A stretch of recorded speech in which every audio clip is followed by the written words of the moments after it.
As students, we are no strangers to plagiarism.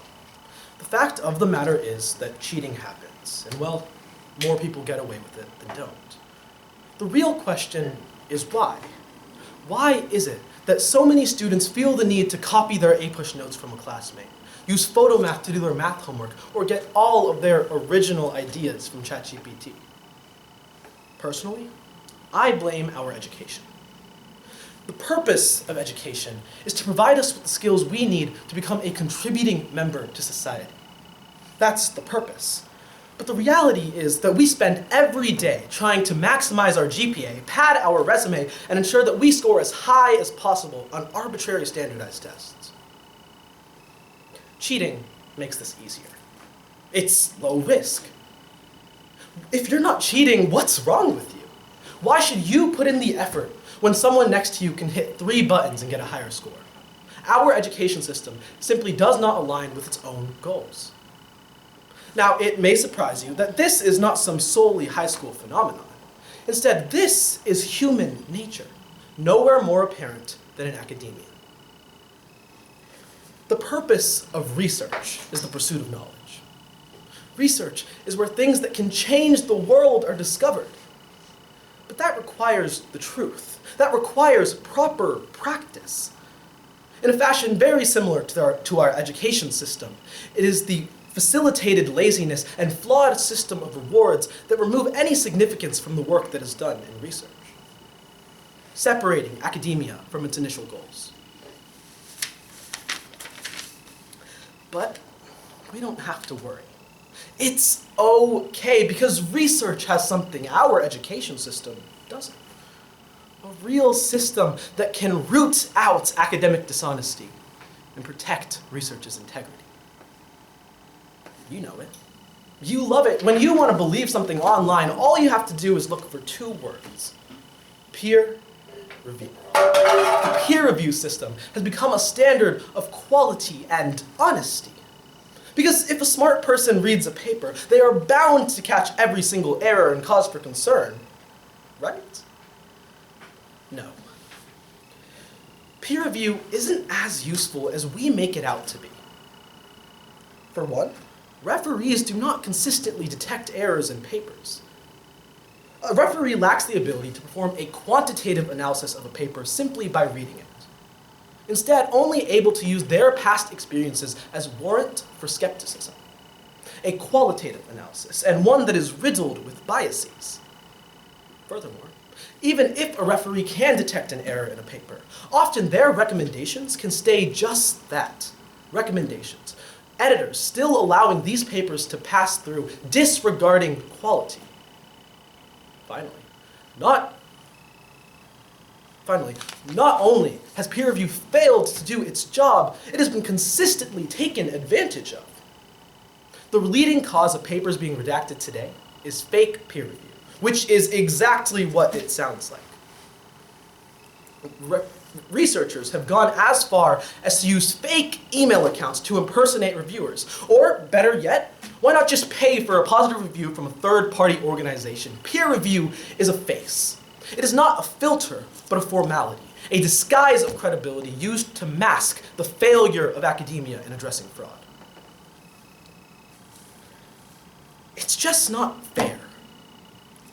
Academic fraud has almost no risk, and as such, we are punishing those who want to do things the right way, the fair way, the only way that the pursuit of knowledge can be achieved. For some reason, we choose to punish hard work. But the issue is that peer review can't even be fixed. No review system has been able to consistently and accurately detect fraud. So it's important that for just a moment, we step aside from the low risk and consider the other half of the picture, the high reward of fraud. If fraud is a disease that cannot be treated, prevention is our only goal. To cheat or not to cheat is a question of incentive. What makes it so valuable? As it turns out, research has its own form of a GPA, going by the name of publications. For researchers, their only desire is to publish and publish and publish again in hopes of achieving fame, prestige, and most importantly, grants. Without publications, a researcher isn't worth anything. So, if fabrication and falsification can help achieve this goal, why not? But this goes deeper than just the individual researcher. No, this affects institutions and journals directly. It benefits them. The journal impact factor is a measure of how many citations a journal has. It's used as a metric of quality. So, journals try and maximize the number of publications they get in order to maximize their citations. Fraud isn't an issue. For institutions, a university would rather let fraud persist than deal with the repercussions of finding out about it. At their university? Their prestigious university? No, fraud doesn't exist. So, the journals don't care. The institutions don't care. The researchers want fame and prestige and don't care. So who's left? Who is going to care? I can't answer that question for anybody but myself. I do hope you care. But I understand that it's hard to. This might not be a hard-hitting topic for you, but I need you to understand that research affects us all. Research is these glasses. Research is the COVID-19 vaccine. Research is the clean water you drink every single day. It has the power to create meaningful change that can benefit us all. All I ask is that you consider for just a moment the importance of the integrity of research, because its corruption affects us all. Just a few months ago, Mark Tessier-Levine was caught with falsified data in his research paper. That is, the former president of Stanford University caught with falsified data in his research paper. That is, leading experts in neuroscience with thousands of citations to his name caught with falsified data in his research paper. A man who sits at the very top of the academic world in one of the most influential positions in the world. It affects us all. In 1998, Andrew Wakefield published a study connecting the MMR vaccine to autism. To this day, despite that paper being redacted, despite only having a sample size of 12, he has perpetuated a culture of anti-vaxxers. It affects us all.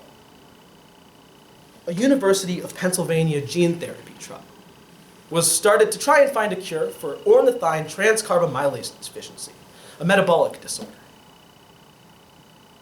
They identified Jesse Gelsinger as the ideal candidate for testing. What Gelsinger wasn't told was that the same cure they were about to give him had killed 3 monkeys. Not humans, monkeys. Gelsinger didn't make it 4 days. It affects us all. Research matters. Honesty in research matters. We must make the effort that nobody else is to address a system riddled with flaws in both its low risk and high reward of academic research fraud. It affects the pursuit of knowledge. It affects the way we take steps into our future. It affects us all. And so it is imperative that the incentives of research be made to align with its goals. Thank you. All right, great job.